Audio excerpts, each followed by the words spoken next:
Ko je bio taj visoki čovek u kozačkoj uniformi, koga je sudbina posle Oktobarske revolucije dovela u Srbiju da tu i ostane? Vođa ruskih emigranata, general koji je odlikovan više od 10 puta i koji, poput Isakovića Miloša Crnjanskog, luta po svetu, u nadi da će se jednog dana sa svojom vojskom vratiti u Rusiju. Priča počinje.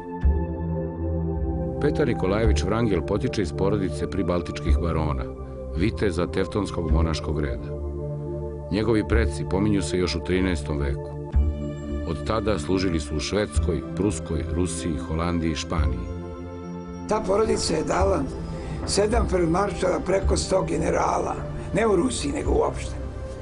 Interesantno da su Vrangeli ratovali protiv Petra Velikog u čuvenoj bici na Poltavi. Bili su uz Šveđane, uz Karla čuvenog iz švedskog cara. 18. i 19. vek Vrangeli su u Rusiji. Ima više predstavnika porodice Vrangel koji su ušli u rusku istoriju. Neki od njih su bili učesnici rusko-francuskog rata 1812. godine. Njihova imena su u hramu Hrista Spasitelja u Moskvi. Jedan još predstavnik te porodice je bio poznati moreplovac i po njegovom imenu se zove više geografskih lokaliteta na severu Rusiji, a Petar Vrangel je poticao iz druge grane porodice. Rođen je 15. avgusta 1878. u Novoaleksandrovsku u Kovenskoj guberniji. Tehničku školu završio je u Rostovu, a Rudarski institut u Petrogradu 1901. U elitni konjički puk stupa iste godine i postaje rezervni oficir. Zakratko napušta vojsku, ali već u januaru 1904. na početku Rusko-japanskog rata dobrovoljno se prijavljuje i biva raspoređen u drugi puk kozačkog korpusa. Uključio se dobrovoljno u taj rat i u tom ratu pokazao izuzetne strateške vojne sposobnosti. Napredovao je do kraja Rusko-japanskog rata, bio je odlikovan, pokazao je svoju hrabrost, osetio je verovatno nešto u tim vojnim krugovima što je njega privlačila, odlučio je da upiše vojnu akademiju i od tog vremena više ne prekida, ne skida vojne polete, do kraja svog života ostaje u njima. Tako počinje jedna briljantna vojna karijera čoveka koji je govorio da postoje samo 2 prava muška posla – lov i ratovanje. Do kraja Prvog svetskog rata Petar Nikolajević Vrangel biće odlikovan još 9 puta. Dakle, blistav intelektualac, čovjek koji ima sjajnu budućnost u civilnom administraciji, se priključuje ratu i odlazi da se bori, i to ne u neki lepgardijsku jedinicu, nego u običnu kozačku jedinicu, samo sa ciljem da pomogne svojoj otadžbini u Rusko-japanskom ratu. Na vojnoj paradi car Nikolaj II. Primetio je Vrangela, a kad mu je rečeno da su njegovi preci verno služili ruske careve, imperator odlučuje da baron trajno ostane u elitnom gardijskom konjičkom puku. 1909. završava Nikolajevsku imperijalnu generalštabnu akademiju kao 7. u klasi.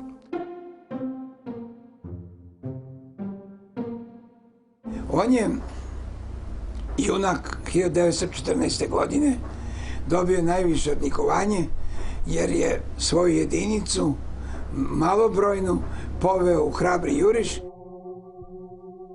U selu Kaušen, na granici sa istočnom Pruskom, ruski odredi trpeli su velike gubitke koje im je nanosila nemačka artiljerija. Vrangel je molio svog komadanta da mu odobri juriš. Nakon oklevanja pretpostavljenog, dobio je dozvolu i sa svojim konjanicima strelovito pojurio ka nemačkoj bateriji. Iznenadili su neprijatelja. Ipak, na domak nemačkih topova gotovo svi ruski oficiri su pali, ranjeni ili mrtvi. Vrangelov konj bio je raskomadan. On sam, nekim čudom, nepovređen. Zgrabio je pušku i sa preostalim vojnicima utrčao među posadu nemačkih topova koje su Rusi za par trenutaka zaplenili. Nije bilo zarobljenika. Za pokazanu hrabrost, prvi među ruskim oficirima u Prvom svetskom ratu dobio je orden Svetog Đorđa 4. stepena, najviše rusko vojno odlikovanje. Njegova slika našla se na naslovnici ilustrovanog časopisa Vojni letopis. U decembru 1914. dobio je čin pukovnika, a tokom sledeće 2 godine komanduje pukovima i brigadama u kojima su služili kozaci. Tako je bilo njegova sudbina da on stalno bio uz kozake. I kad se prvi put priključio vojsci, kada je u rusko-japanskom ratu krenuo da se bori, on je bio u jednoj kozačkoj formaciji. Kasnije za vreme rata na ratištima Prvog svjetskog rata je bio opet u kozačkim jedinicama. Završio je Prvi svjetski rat kao general major na čelu svodnog korpusa kavalerijskog. I na taj način on je bio povezan sa kavalerijom, bio je povezan sa kozaštvom, ali sa tim tradicijama. U januaru 1917. sa 39 godina za ratne uspehe unapređen je u čin general majora. Nekoliko meseci kasnije za odbranu ruskih linija na reci Zbruč odlikovan je krstom Svetog Đorđa 4. stepena. Tada počinju ekstremno turbulentni događaji u carskoj Rusiji, a nakon boljševičkog prevrata i sam Vrangel se ponovo našao u opasnosti. Revolucionari su ga uhapsili na Krimu u njegovoj dači krajem 1917. Zahvaljujući odanosti supruge, baron uspeva da im umakne. Stiže u Kijev, ali se tu ne zadržava dugo. U leto 1918. pridružio se dobrovoljačkoj armiji u Jekaterinodaru. Poverena mu je komanda nad prvom konjičkom divizijom i postigao je velike uspehe na Severnom Kavkazu krajem 1918. Njegova divizija prerasta u korpus, a uskoro u januaru 1919. biva nazvana Kavkaska dobrovoljačka armija. Zbog discipline koju je zaveo među vojnicima, počeo je da biva omiljen i u narodu. Ipak, posle otvorenog sukoba sa generalom Denjikinom, koji je izbio zbog neslaganja u vezi sa novim operacijama, oduzeta mu je komanda i on se našao u nekoj vrsti izgnanstva u Carigradu u februaru 1920. U to vreme general Kolčak biva ubijen, a situacija u kojoj se nalaze Beli sve je teža. Nedugo zatim Denjikin se povlači sa mesta glavnokomandujućeg. Vojni komitet u Sevastopolju poziva generala Vrangela da prihvati komandu nad snagama Bele armije na Krimu. Bilo je to krajem marta 1920. godine. Njemu su rekli njegovi saborci: sada primiti u Rasulu Belu armiju carsku, Belu dobrovoljačku, može samo budala ili neznalica. Kada je primio tešku dužnost, rekao je: delio sam sa svojom armijom slavu pobeda i ne mogu odbiti da ispijem sa njom gorku čašu poniženja. Ubrzo, u junu i septembru iste godine pokreće pohode ka Dnjepru i Kubanu. Napravio je vladu koja je pokušala da sprovede reforme, pa čak i one agrarne, i priznao novostvorene antiboljševičke republike. On je zaveo red u vojsci. On je zaveo red u snabdevanju. Sa Krima su pšenicu u Vrangelovo doba izvozili u Evropu. Čujte, ruski ljudi, za šta se mi borimo. Za pogaženu veru i svetinje. Za oslobađanje ruskog naroda od ropstva komunista, skitnica i robijaša koji su do kraja razorili našu svetu Rusiju. Za prekid bratoubilačkog rata. Da seljaci, dobivši u vlasništvo svoju zemlju hraniteljku, imaju miran život. Da ruski narod sam izabere sebi gospodara. Znači, on se obraća seljacima nevjerojatno mudro. I seljaku je samo to važno. Da ima svoju zemlju i da može mirno da živi. Zato seljaka i ne vole komunisti. Jer on je jedini čovjek slobodan u komunizmu. Jer on može da kaže: ja za svoju porodicu imam što mi treba, koji si ti uopšte meni? Međutim, engleska vlada, koja mu je u početku pomagala, to više ne čini. Ali Francuzi i dalje službeno priznaju njegovu vlast. Boljševici, koji su potpisali primirje sa Poljskom, napadaju ga svim snagama Kada su uspeli da zauzmu zemljouz Perekop između Ukrajine i Krima, situacija je postala bezizgledna. 3. novembra 1920. general Vrangel obratio se oficirima i vojnicima na posljednjoj smotri u Rusiji. Po mojoj naredbi već su počele pripreme za evakuaciju. Za izvršenje duga pred armijom i stanovništvom učinjeno je sve u granicama ljudskih moći. Dalji naši putevi su puni neizvesnosti. Druge zemlje osim Krima mi nemamo. Organizovana je takozvana krimska evakuacija. Na više od 120 brodova ukrcava se 100.000 vojnika i 50.000 civila, koji posle dosta muka stižu do Carigrada. Upravo u tom gradu Petar Nikolajević počeće misiju koja će ga dovesti na prostore naše zemlje, u kojoj se već nalazilo mnoštvo ruskih izbeglica koje su stigle iz Odese i Novorosijska. Politički pritisci i ogroman problem izdržavanja ljudi u Carigradu i logorima u okolini Galipolja, na Lemnosu i Čatalđi, ponovo ga dovode u tešku situaciju. Veliki broj vojnika umirao je od zaraznih bolesti, a bili su i u nezavidnom materijalnom položaju. Ovo je spomenik koji su Vrangelovi vojnici na Galipolju podigli svojim mrtvim drugovima. Britanci su u martu 1921. potpisali trgovinski sporazum sa Sovjetskim savezom, a gotovo istovremeno francuska vlada postavlja Vrangelu ultimatum od 3 mogućnosti. Da se armija sa njim na čelu vrati u SSSR, da odu u Brazil ili Peru, ili da žive od sopstvenih sredstava. Prva 2 predloga on odbija, ali francuske vlasti tada dozvoljavaju široku agitaciju po ruskim logorima u okolini Carigrada za povratak u Sovjetski savez ili odlazak u Južnu Ameriku. Tragedija se nastavlja. 3500 ljudi vraća se u SSSR, a 3000 odlazi u Brazil. Nekoliko stotina ruskih vojnika prijavljuje se u legiju stranaca.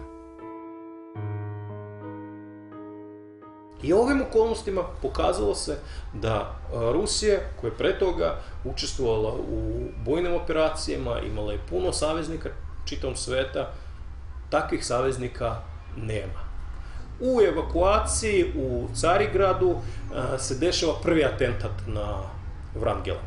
Brod gdje on je živio sa porodicom, ovdje jedan sovjetski parobrod je pokušao da atakuje njega i direktno je udario. Jahta je bila potpuno ništa, ali sa sreća gospodin Vrangel u to vreme nije bio na toj jahti i preživao je to. Ideje o seljenju u koloniji koji su ponudili Francuzi i Englezi, ali u dispersnom seljenju. Ne znači da se preseli cela vojska na jedno ostrvo ili u jedan grad, nego dispersno da se preseli po kolonijama, jeste bila faktički ideja o uništavanju toj vojske, na to Vrangel nije mogao da ide. Ne pokušava da razgovara sa najrazličitim zemljama, čak postoji glasine da je razgovarao i sa Japanom i sa upravom atonskih manastira, ali kao takav Vrangel je našao razumevanje u 2 južnoslovenske zemlje. U Bugarskoj i u Kraljevini Srba, Hrvata i Slovenaca, a tada još u zemlji koja je bila pod upravom Karađorđevića, možemo slobodno da kažemo u Srbiji. Sam Aleksandar Karađorđević je studirao u Petrogradu. Kralj Aleksandar je, dakle, po tim svojim uspomenama iz mladosti bio veoma prijemčiv za celu tu priču viteštva, plemenitih ratnika, boraca za izgubljenu stvar, kakav je bio Vrangel. Tokom juna 1921. pa sve do novembra iste godine ešaloni njegovih jedinica stižu u Kraljevinu Srba, Hrvata i Slovenaca, u kojoj se već nalaze 1000 ruskih izbeglica koje su stigle iz Odese i Novorosijska. Ruska imigracija ovdje je našla veoma povoljne uslove. Bez viza, bez pasoša se doseljavalo relativno puno imigranata. Sirotinja kako je dočekivala. U razorenom Paraćinu mole iz voza da izađu ruske izbjeglice i u staničnoj zgradi daju svakome šolju toplog mleka pola belog hleba i jedno jaje. Sirotinja. Razorenog parača. Imate priliv velikog broja ruskih emigranata kojima ta ista država, Kraljevina Srba, Hrvata i Slovenaca, daje ne samo utočište, nego im daje i jednu privilegiju koju nikada ni jedna nacionalna emigracija nije uživala u bilo kojoj drugoj zemlji. A to je pravo da obrazuju i da nastave da zadrže kontinuitet sopstvenih institucija. Deo armije, oko 20.000 ljudi, prebačen je u Bugarsku, delovi u druge evropske zemlje, a sam general Vrangel ostaje u Carigradu dok gotovo svi njegovi ljudi ne budu smešteni u relativnu sigurnost.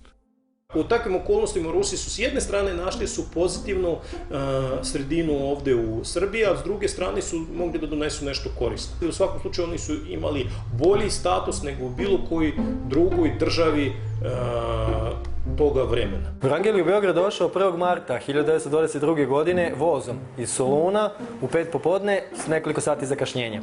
Svi predsjednički listovi, kako oni na ruskom, tako oni na srpskom, preneli su, obavestili su svoje čitaoce o dolasku Vrangelovom u Beograd, također su javili da je železnička stanica bila tesna da primi sve one Ruse, predstavnike različitih emigrantskih, političkih, kulturnih, vojnih organizacija koji su se okupili da pozdrave barona Vrangela, glavnokomandujućeg, smatralo se praktično jedinog borca za slobodu, buduću slobodu Rusije od boljševičkog terora. Vrangel se uputio u rusko poslanstvo koje se u to vreme nalazilo u Kralja Milana preko puta Dvora. Sljedećeg dana započeo je susrete sa najznačajnijim predstavnicima političkog života Srbije, odnosno Kraljevine Srba, Hrvata i Slovenaca. Već 2. marta susreo se sa predsjednikom vlade Kraljevine Nikolom Pašićem. 3. marta primio ga je kralj Aleksandar Karađorđević. 4. marta primio ga je i predsjednik Narodne skupštine Nikola Ribar. Imao je mnogo prijatelja, pa čak i u samom vrhu jugoslovenske kraljevske vlade. Imao je i uticaja, njega su mnogi razumeli, njega su mnogi podržavali. Kralj Aleksandar, koji je sam proveo godine na ratištu, jako je dobro razumeo problem ratnika, auru ratnika i tragiku ratnika. 15. marta u Sabornoj crkvi u Beogradu održan parastos caru Nikolaju, carskoj porodici i svim žrtvama boljševičkog terora u Rusiji. Parastos je prisustvovao kako sam Vrangel, tako i čitav njegov vojni štab. Odmah po dolasku Vrangela u Srbiju započelo se u štampi prve spekulacije oko stvarnih razloga njegovog dolaska. Naime, mnogi evropski listovi, kao i neki naši, govorili su da je Vrangel u stvari u Srbiji zato da bi organizovao novu vojnu akciju protiv boljševičkih vlasti i da mu u tome navodno pomažu i jugoslovenska vlada. Na brojne optužbe sam Vrangel je odgovorio u intervjuu u Politici 13. aprila 1922. godine, gde je izjavio da je svaka politička vojna akcija u datom trenutku nemoguća i s druge strane rekao jednu vrlo zanimljivu stvar, dakle on i pripadnici njegove armije ne bore se ni za monarhiju ni za republiku, već za otadžbinu. Ministar spoljnih poslova Momčilo Ninčić je 21. marta demantovao organizovanje i pripremanje bilo kakvih vojnih akcija na teritoriji Kraljevine. Sam je rekao da bi to značilo da vlada pomaže ubijanju Rusa od strane Rusa, što oni nikad sebi ne bi dozvolili. Vrangel je tu kao izbeglica i njegov boravak nema nikakav politički ili vojni značaj. Jugoslavija jeste bila spasonosna, odnosno tadašnja kraljevina SHS je bila spasonosna kao teritorija za oporavak ruske emigracije. Ali realno nije moglo da se očekuje da bi vladajuća elita kraljevine SHS podržala neku vrstu intervencije, vojnog upada koji bi moglo da se očekuje. Za mesto svog boravka Vrangel bira Sremske Karlovce.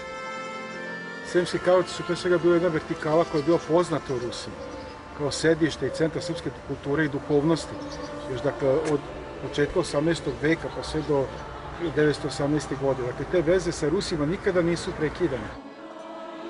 Tu će živjeti uz još jednu jednako značajnu ličnost ruskog zarubežja kod nas, mitropolita Antonija Hrapavickog. Jasno da je on Vladiko Antonije poznao, to je bila jedna teološka svetska figura, kandidat za patrijarha 17. godine.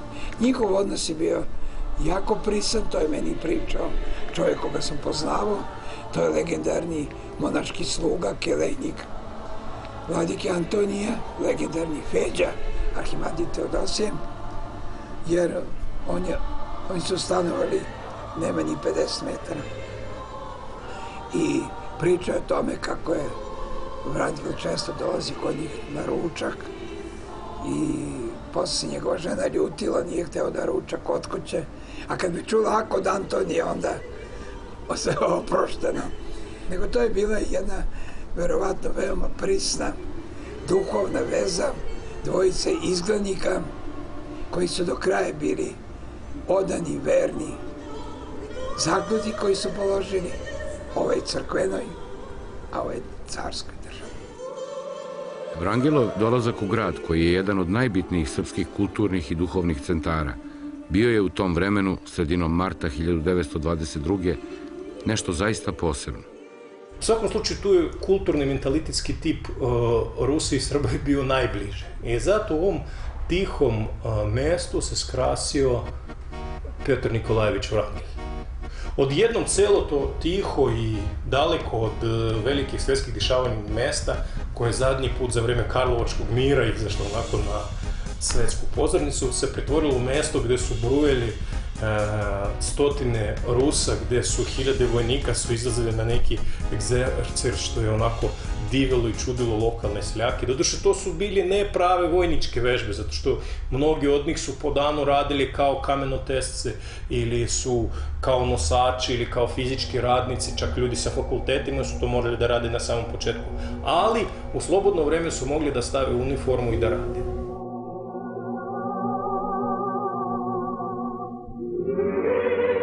Vrangel je bio pojava zahvaljujući svojom visini, zahvaljujući svom prodornom komandanskom glasu. On se istacao čak svojom običnom uniformom koju je nosio još iz vremena građanskog rata. Mršav, izuzetno visok.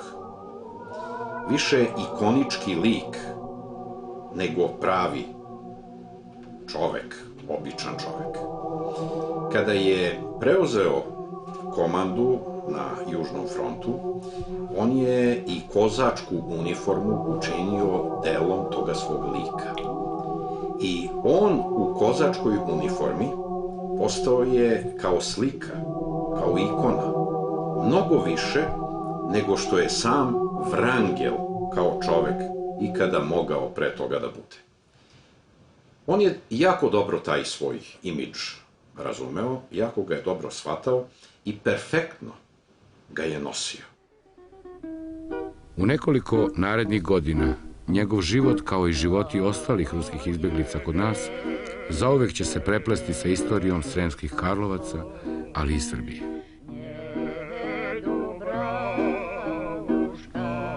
Oficiri i manji kozački odred garde bili su smešteni u zgradi stare gradske bolnice, koja je nazvana Špital. Deo ljudstva bio je u svečanoj dvorani magistrata u blagodjejaniju i po privatnim kućama. I sam Vrangel bio je neko vreme u Špitalu, a zatim mu je dodeljen stan u kući koja i danas postoji i koja se nalazi u užem centru grada. Vrangelu se 1922. u Karlovcima pridružuju otac i majka koji su pobegli iz Sovjetske Rusije. U našu kraljevinu stigli su iz Drezdena. Oboje su bili izuzetno obrazovani ljudi koji su ostavili pisana svedočanstva memoarskog karaktera. Nikolaj Jegorović, otac generala, preminuo je 19. juna 1923. a sahranjen je na Čeratskom groblju, na uzvišenju iznad Karlovaca. Život se nastavlja. U Beogradu Vrangelu se rodio drugi sin, a imao je i 2 ćerke. Posebna priča mogla bi se ispričati o ženi generala Olgi Mihajlovnoj Vrangel. Uvek je verno pratila i podržavala svog muža, A tokom Prvog svetskog, kao i građanskog rata, ova hrabra i odana žena bila je medicinska sestra koja je rizikovala život pri najtežim hirurškim intervencijama na frontu. U Beogradu je pomogla otvaranje sanatorijuma za lečenje ruskih izbeglica. General Wrangel ipak nije mogao da živi mirnim porodičnim životom. Kao odlučan i odgovoran čovek nameravao je da održi snagu i jedinstvo ruske izbegličke zajednice. Posebno je vodio računa o oficirima i vojnicima koji su bili i ostali pod njegovom komandom. Neki od njih bili su razrešeni starih dužnosti, a dobijali su nove. Iako je bio jako strog, pamti se i prepričava šala u kojoj Wrangel naziva svojim zamenikom mladog podoficira Ponomarenka, koji je posle barona bio verovatno najviši Rus u Karlovcima. Kad su ga pitali kako taj mladić može biti njegov zamenik, general je odgovorio po visini. Deo vojnika bio je upućen u pogranične jedinice vojske Nove Kraljevine. Veliki broj jedinica poslat je na obavljanje javnih radova. General Kutepov i general Šatilov upućeni su u Pariz sa pismima velikom knezu Nikolaju Nikolajeviću Romanovu. Unuk ruskog cara Nikolaja I, kao i sam baron Wrangel, bio je jedan od simbola antiboljševičke borbe među ruskim izbeglicama. Članovi štaba, visoki ruski oficiri, priredili su zabavu u dvorani srpskih narodnih fondova uz pomoć karlovačkih dama, a u korist siromašnih ruskih učenika vojnih škola u Kraljevini Srba, Hrvata i Slovenaca. Među onima koji su se trudili da maksimalno pomognu izbegle Ruse bio je gradonačelnik Karlovaca Stefan Simeonović Čokić, koga su ruski oficiri odlikovali.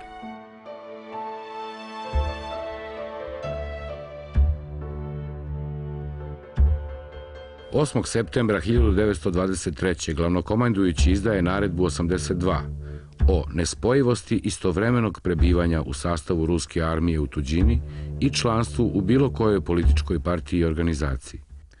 U decembru iste godine u Sremskim Karlovcima održano je veliko savjetovanje armijske komande i vojnih saveza u drugim zemljama o vodećoj ulozi kneza Nikolaja Nikolajevića Romanova u upravljanju nacionalnim radom u egzilu. Samo nekoliko dana kasnije, Wrangel je završio pisanje drugog dela svojih uspomena. U proleće sledeće godine general Abramov upućen je u Bugarsku, a general Evgenij Karlović Miller u Francusku.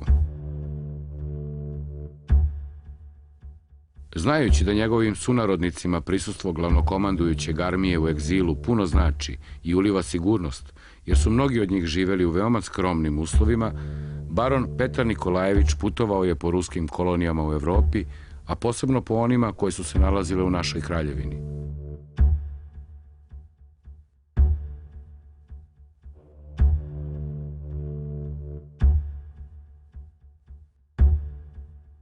Ovaj mali grad na Dunavu bio je jedan od centara ruske emigracije u Srbiji, a posebno je bio značajan zbog ruske bolnice, jedne od najmodernijih u regionu.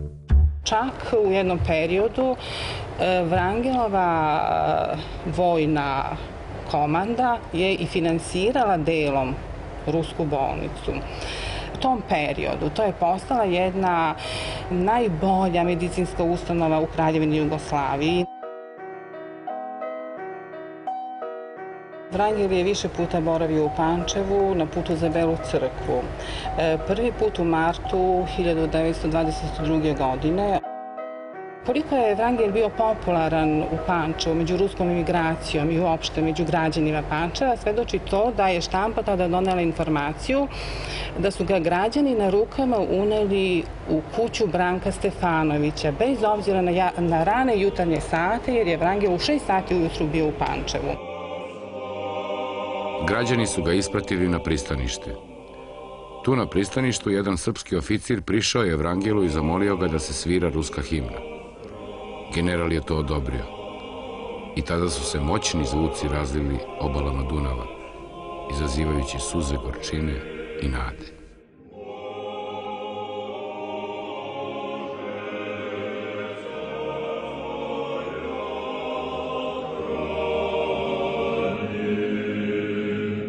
Druga Njegova posjeta je bila 1922. godine 30. septembra. Smatra se veoma značajnim datumom za rusku emigraciju. Tada je Wrangel došao u Pančevo na zasjedanje Ruskog saveta nacionalne vlade u izgnanstvu. Ona nije bila podržana od zemalja Zapadne Evrope, nije finansirana, materijalno nije podržana i od mnogih emigrantskih organizacija, jer je već bilo očigledno da boljševici odnose pobedu. Tako da je Wrangel doneo odluku o ukidanju te vlade 30. septembra 22. godine u Pančevu. Kompletna vlada je zasedala, veoma burno je to zasedanje proteklo, to čitamo, o tome piše Davac u svojoj knjizi Godi.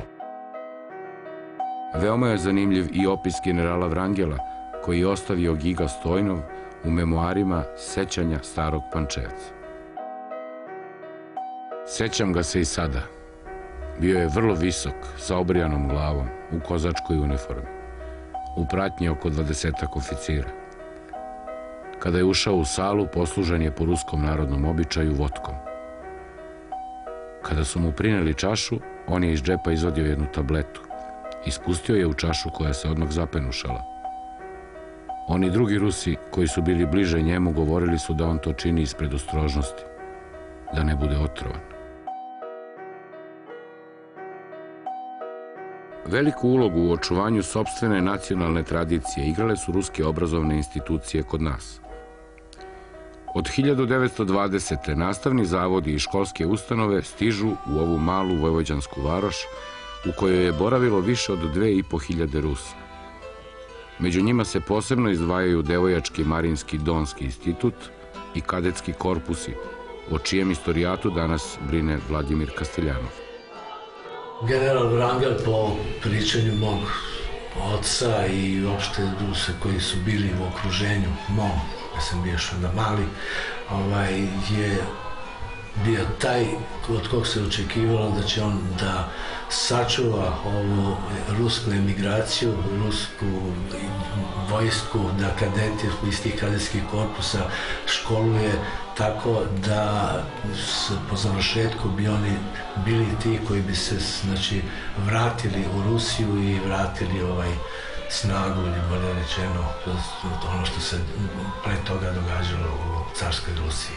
Posjećivao je i te korpuse, posjećivao je i kad je bio u Beloj crkvi, govorimo o Beloj crkvi, Nikolajevsko-kraljevsko učilište koje je bilo iz Sankt Petersburga, to je bilo vojnog karaktera, zato je ono bilo svega od 20. do 24. godine. A 23. godine upravo u Beloj crkvi su slavili oni 100-godišnjicu postojanja tog Nikolajevsko-kraljevskog učilišta iz Sankt Petersburga i on je tu bio taj glavni pokrovitelj i u stvari je vodio tu celu taj ceremonijal oko proslave. I to su bili velike svečanosti, ne svečanost samo u samom korpusu, nego i za celo stanovništvo, sad najprije rusko, pošto je ovdje bilo ipak oko 2500 Rusa, ali sa njima su bili i belocrkvani, tako da kažem, u tom celom sklopu te svečanosti.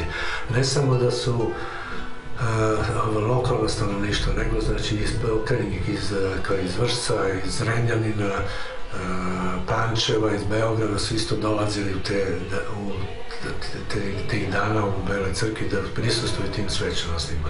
U priči mog oca Wrangel, pošto on se povlačio sa Wrangelom, mislim, to je to bilo sa Wrangelom, tamo u Belipolju i tako dalje, mislim, on je bio, pa je to tako možda zbog njegovog rasta preko 2 metra i to, ali bio je jedna figura koja sa poštovanjem a i sa ljubavlju prema njemu.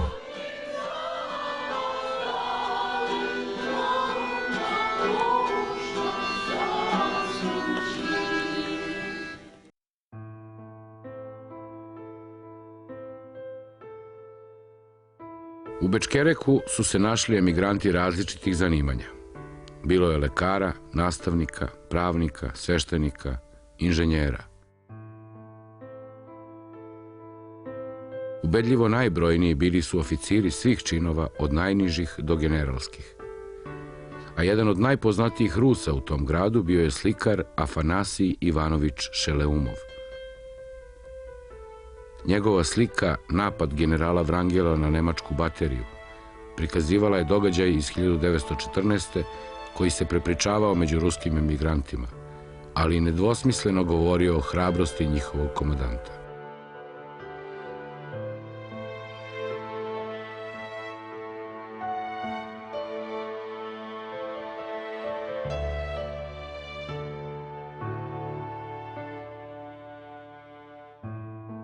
Petar Nikolajević Vrangel posetio je ovaj gradić, a razlog za to bio je obilazak zaposlenih, ali i štićenica jedne vrlo bitne ruske obrazovne institucije, Harkovskog instituta, koji je u emigraciji funkcionisao upravo ovde, u Novom Bečeju. Naime, jedna eminentna ženska škola je počela da radi na ovim prostorima sa izuzetnim pedagozima, svetski priznatim pedagozima, izvanrednim lingvistima, slikarima, matematičarima, biolozima, tako da ako ste u to vreme imali žensko dete i želeli da ono dobije najbolje obrazovanje, nije bilo potrebno da ga šaljete u Ženevu ili u Beč na školovanje, bilo je dovoljno da ga pošaljete u Novi Bečej.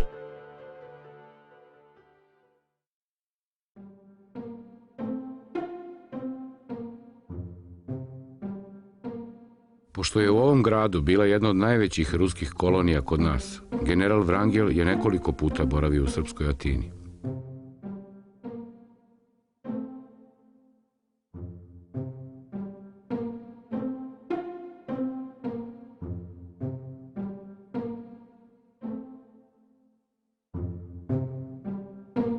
Potomak pukovnika Pančulidzeva, koji je poginuo u građanskom ratu u Rusiji, živi u Novom Sadu. Bio je u ruskoj carskoj armiji, to danas kažu beloj armiji.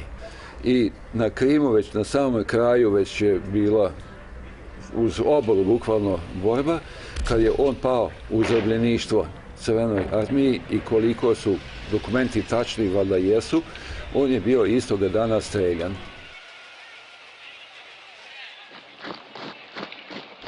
Neka veza između Vrangela i naše porodice dalje, to je da je Vrangel bio nosilac svih aktivnosti građanskih i vojnih u Srbiji. Trudio se da bude opstanak ruske emigracije, zapravo onda u tome i mojih predaka, na najbolji način ostvarivan. I stvarno je bio. Njima je Srbija mnogo dala i posvetila. Premda sam ja u jednom ubeđenju da su i oni vraćali zaista jedan visoki stepen svojih mogućnosti. Ruski emigranti za kulturu i nauku jedne male, ratom unakažene zemlje značili su mnogo. Njihov doprinos ostavio je neizbrisive tragove u našoj arhitekturi, nauci, umetnosti, armiji. Neretko i u sasvim običnim svakodnevnim sferama života. Pored toga, jedan broj ruskih izbeglica koji se rekreativno bavio sportom u svojoj zemlji, doneo je ovde neke vrste sportova koji su bili veoma malo zastupljeni ili nisu bili zastupljeni. Rusi su videli da Karlovčani napajaju goveda i konje u jednom maloj bari koja je preko puta ove ulice se sada nalazimo, snivala se iz gornjeg kraja, dakle jedan izvor, ali nikako nije bio artikulisan i onda su nekoliko inženjera Vrangelovih, vjerojatno inicijativu samog generala, podigli česmu posvećenom Svetom Andriji Prvozmanom, dakle zaštitniku carske Rusije, sa velikim valom. To je bilo pravo iznenađenje, ta česma i danas ovde funkcioniše, to je najbolja voda koju možete u Karlovcima piti. Među posebno zanimljivim predmetima koji su ostali u Srbiji, a pripadali su Rusima, nalaze se kozačke sablje. Posebni značaj je imala kozačka sablja, kako su oni nazivali šaška, koja nije imala garde, da se olakša veština rukovanja sa oružjem, a bili su i novijeg vremena koji su imali identifikacione brojeve po kojima mogu da se opredeli kom oficiru ili u kom puku su bili date.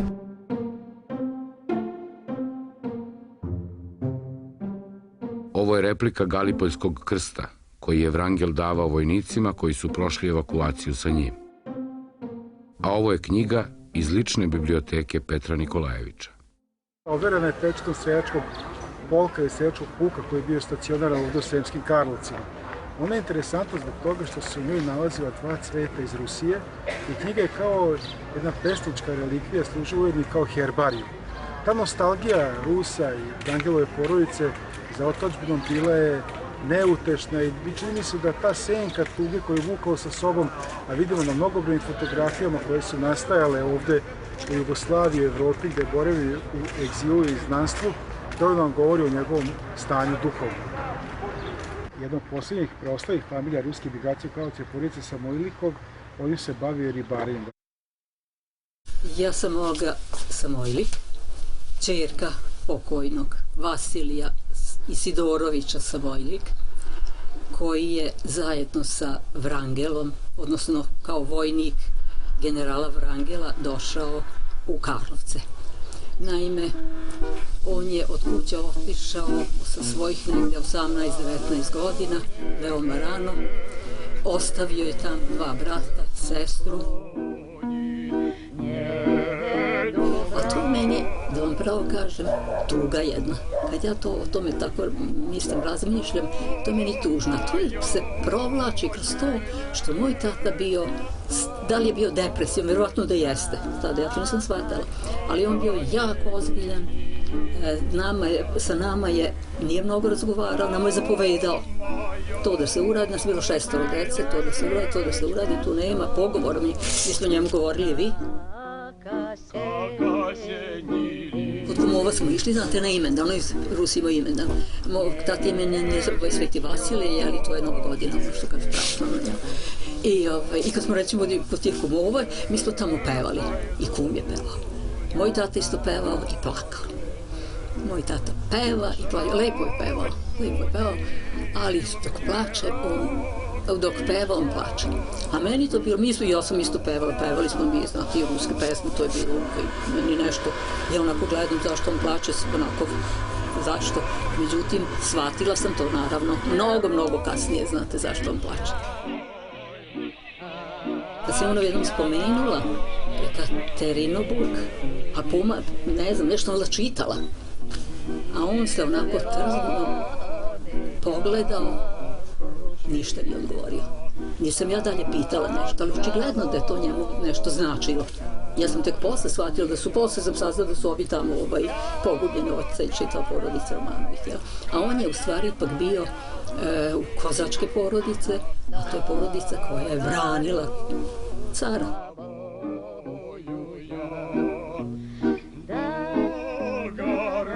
Svako ili skoro svako od emigranata je živio onako na koferima, kao što su oni govorili. Znači, očekivali su da će svakog dana da krenu nazad. Čovjek sa čebadanom po-ruski, sa koferom, jer se nadao da će tad vratiti se u Rusiju. Ovo sam sve pričao iz toga što je to bilo i mišljenje mnogih Rusa tako. Provuklo se skroz do kraja. Moj otac je 97 godina živio, ali u Rusiju nije vidio, mislim, tako da, ali je to ostalo i uopšte kod ovih Rusa koji su se, eto, našli u izgnanstvu. Među pripadnicima dobrovoljačke Bele armije tinjela je neka, ne samo želja, nada da će otići da oslobađaju Rusiju, 1. septembra 1924. godine u Sremskim Karlovcima Vrangel je osnovao Ruski opšte vojni savez, poznati kao ROVS. Najbrojniji deo pripadnika te organizacije nalazio se kod nas i u Bugarskoj. Sad vidite taj ROVS, on je bio trn u oku, zato što je to bio pokušaj da se tom razbijenoj vojsci, razbijenoj ne vojnoj katastrofi, nego razbijenoj po raznim mestima, da neki organizacioni oblik. Dakle, ROVS je ujedinjavao sve bivše oficire i vojnike. Međutim, ROVS nije bio jedina organizacija koja je postojala u to doba. Jer tu su bili pre različite ljudi. Neki ljudi su govorili, car je kriv, on je uveo naš u rat, nam ne treba više monarhije. Drugi su govorili, moramo da nasledimo to tamo gde smo ostavili. Treći su govorili o tome da moramo da formiramo neku novu ideologiju. Bitni politički i finansijski tokovi koji bi mogli da utiču na povratak Vrangelove vojske u Rusiju i borbu sa boljševicima nalazili su se ipak u zapadnoj Evropi. A Vrangel je bezuspešno pokušavao da Ros, monarhistički savez, odvoji od politike. Ali kad vi izbjegavate stranačke tokove i same volen-snolen stvarate nešto svoje, nešto političko, nije moglo da se radi iz tako tihog, lepog, ušuškonog mesta, kao što su bili, a i u naše vrijeme kao što su jesu Sremski Karlovci. On je bio prinuđen da napusti Srbiju, zato što je osjećao da je centar događaja ipak Berlin, Pariz. Razočaran, umoran, sit lažnih obećanja i zakulisnih političkih igara, kao i raznoraznih pritisaka, poslednji glavnokomandujući Ruske dobrovoljačke armije Petar Nikolajević Vrangel u novembru 1926. napustio je Sremske Karlovce. Prvo je otišao u Francusku, a zatim u Belgiju. Posle godina borbi i strahovitih napora, razboleo se u Briselu. Po jednoj verziji, otrovao ga je brat njegovog sluge koji je došao iz Sovjetskog saveza, ali to nije dokazano. General Vrangel preminuo je u Briselu 25. aprila 1928. ne napunivši 50 godina. Smatra se i danas da je otrovan. I danas se ta tematika istražuje. I danas istoričari nemaju svoj sud, jer ni medicina nije rekla ono što je trebalo da se kaže. Ja mislim da je ipak otrovan.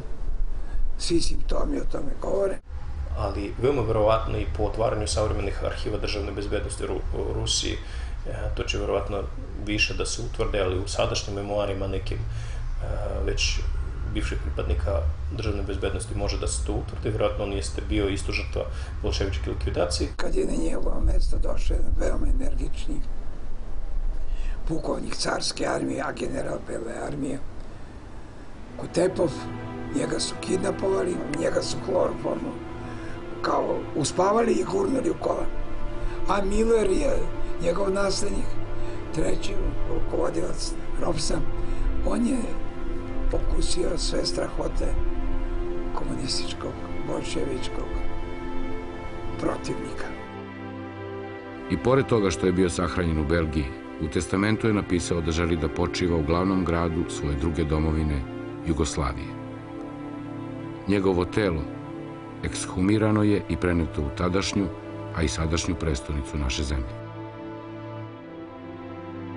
Nije slučajno da on nije bio sahranjen tamo u zapadnoj Evropi, već je bio vraćen tu gde je bio centar duhovne ruske emigracije, verski centar ruske emigracije, tu gde su Rusi imali najveću slobodu i mogli su da izraze njemu najveće poštovanje i vratio se u Kraljevinu SHS.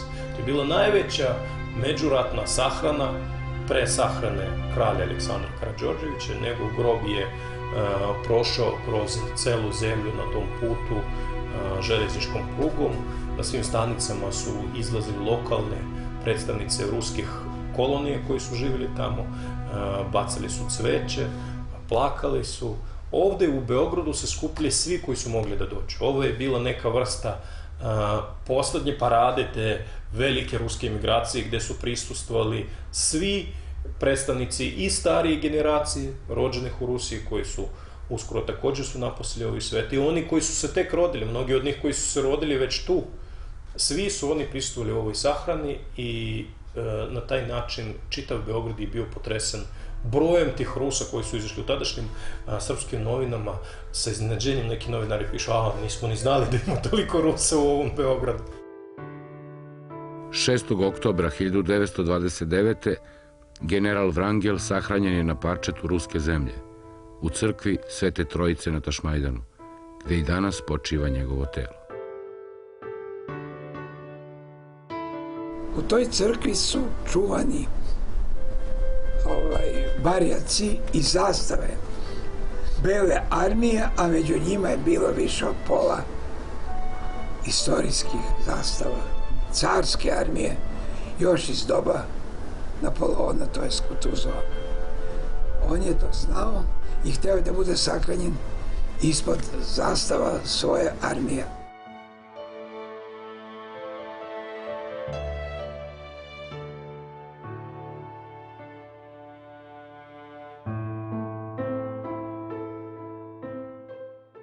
Dakle, to je čovek koji je ceo svoj život posvetio Rusiji. Čovjek koji se prihvata da bude na čelu Bele armije kada je sve već jasno da je rat je izgubljen, da sledi samo bolna evakuacija, da samo pitanje koliko brzo će da bude izgubljen rat. On se prihvata toga i on sa uspehom to izvede. Pripadnik jednoga morala, da kažem. Moral, ako se da zakletva nečemu, odstupanja od toga nema. Ličnost koja je umela da razume, da shvati, koja je izvanredno procenjivala situaciju u kojoj se ne samo on nalazi, već i Rusija, da je duhovno i karakterno bio nesalomiv. On nije nikada popustio, nikada nije postavio svoje lične interese, svoju ličnu korist ispred zajedničkih interesa, ispred interesa Rusije. Čim se spominjalo Vrangel, to se ustajalo skoro, da ne kažem. Pa zatim ako se popila koja čašica vodke, onda je bilo ono uz onim zdravicama, je uvijek bio spomenuti Vrangel. Ime Vrangela živi i dokaz je to što ste vi poželjeli da snimate o njemu istoriju, priču o Vrangelu u Srbiji. To je Vrangel.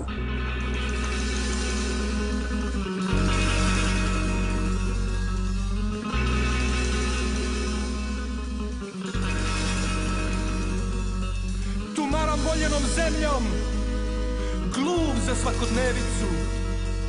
Buka je prekrila sve znake života, vidim se tek u ponekom pogledu. Da li da topam ili da čekam, da li da poginem ili da se sećam. Pitaju se vreli koraci, dokle moja snaga može da dobaci. Tama je